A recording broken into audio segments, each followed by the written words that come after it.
Kembali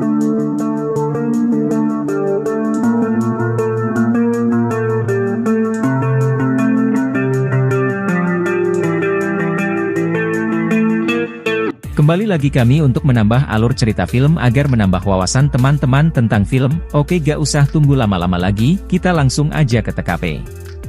Ini dia alur cerita film selengkapnya. Yeonhae dan Men SIK menjalani kehidupan yang biasa sebagai penduduk di pinggir pantai Haeundae. Keduanya diam-diam saling memendam perasaan tapi terlalu takut memulai. Sementara itu seorang profesor, Kim V, untuk pertama kalinya bertemu sang putri setelah bertahun-tahun terpisah. Profesor Kim tidak bisa lama-lama menikmati waktu dengan putrinya itu karena belakangan dia menangkap beberapa tanda bencana yang berpotensi tsunami. Menurut prediksinya tsunami akan menghantam Haeundae dengan kekuatan yang sangat dahsyat. Bahkan lebih mengerikan dari tsunami yang menimpa Indonesia. Benar saja, tak lama berselang, tsunami yang ditakutkan itu datang. Ia menyapu semua orang di sekitar pantai Haeundae. Yeonhae, Ha Ji-won, yang menunggu kabar Eok-jo, sang ayah. Dengan cemas dapat sedikit lega karena tim evakuasi menemukannya. Namun, kondisi di laut tidak terlalu baik karena Eok-jo terjepit di antara barang-barang di atas kapal. Kru sudah berusaha menyelamatkan tapi kesulitan, termasuk Men SIK, Sol Kyung-gu. Tim penyelamat meminta mereka bergegas karena gelombang besar tsunami akan datang beberapa menit lagi. Eok-jo meminta Men SIK meninggalkannya sambil menitipkan Yeonhae pada pemuda itu. Dengan sekejap Eok-jo tewas digulung gelombang besar. Berita tentang tsunami yang melanda Asia Tenggara pun tersiar di televisi. Korbannya mencapai ribuan orang. Berita tersebut jelas menjadi perhatian banyak warga. Disebutkan bahwa gempa dengan kekuatan 8,9 SR terjadi di dekat Pulau Sumatera, Indonesia. Gempa sekaligus tsunami tersebut menyebabkan kerusakan besar di beberapa negara seperti India, Sri Lanka, Indonesia dan Thailand.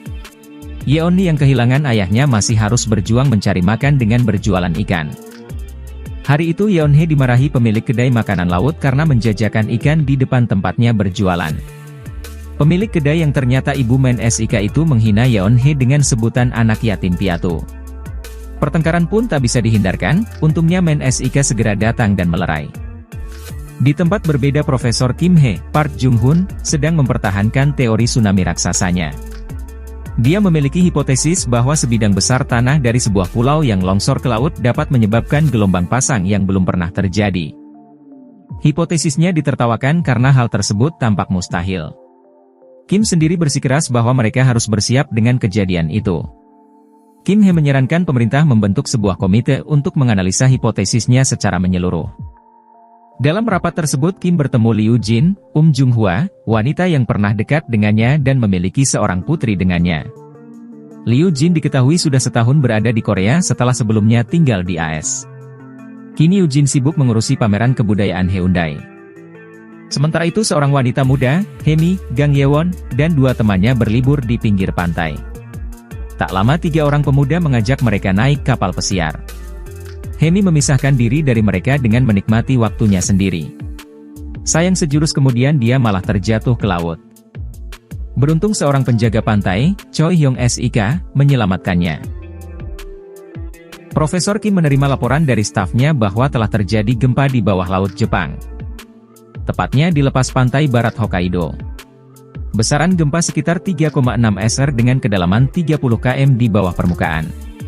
Walau kecil kemungkinan menyebabkan tsunami, staf tersebut merasa ada yang aneh karena epicentrum terlihat telah bergerak maju ke arah semenanjung Korea sejak awal tahun.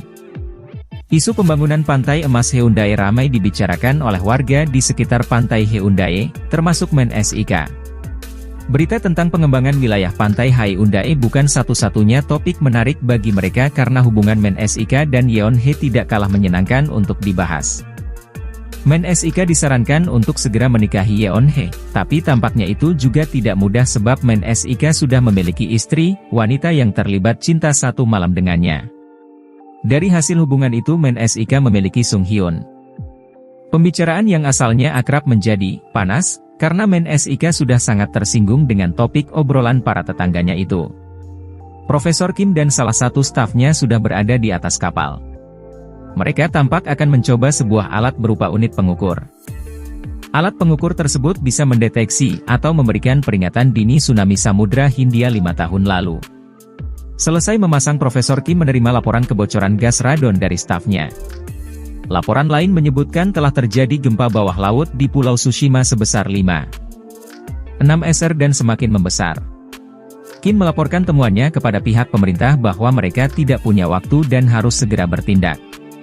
Pasalnya, jika Pulau Tsushima runtuh, peluang terjadinya tsunami raksasa sangat besar. Bahkan lebih besar daripada tsunami di Samudra Hindia tahun 2004 yang gelombangnya hanya setinggi 3 hingga 4 meter.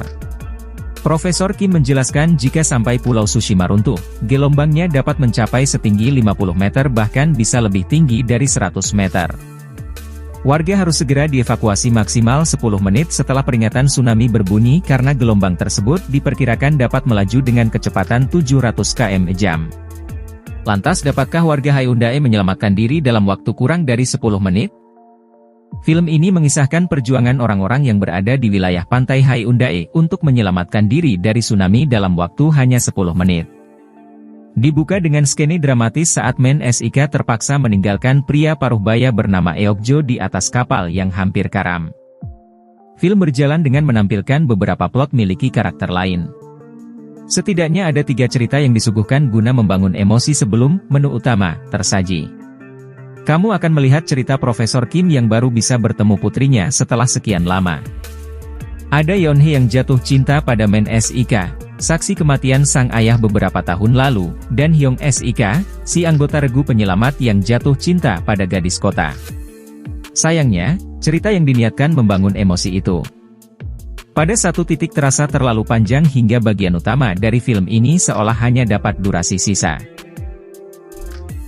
Film-film bertemakan bencana alam bukan hiburan yang baru. Beberapa tahun kebelakang tema tersebut seperti jamur di musim hujan. Para produser atau sutradara berlomba-lomba menciptakan film bencana dengan visual efek yang dahsyat dan meyakinkan.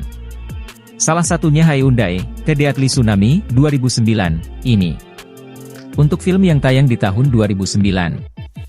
Visual efek Hyundai, 2009, sangat berkualitas sampai-sampai kedahsyatan gulungan ombaknya terasa nyata. Belasan tahun lalu, dengan teknologi yang pasti belum secanggih sekarang, hal tersebut jadi nilai positif dari film ini. Sayangnya, dari segi cerita tampak kurang realistis. Mengingat gelombang besar yang bahkan bisa menghantam dan merobohkan gedung-gedung tinggi, cukup banyak orang yang masih selamat rasanya ganjil. Pada skene pasca kejadian yang memperlihatkan keadaan masih sangat porak-poranda, Jimin, putri Profesor Kim, sudah bisa main ke pantai.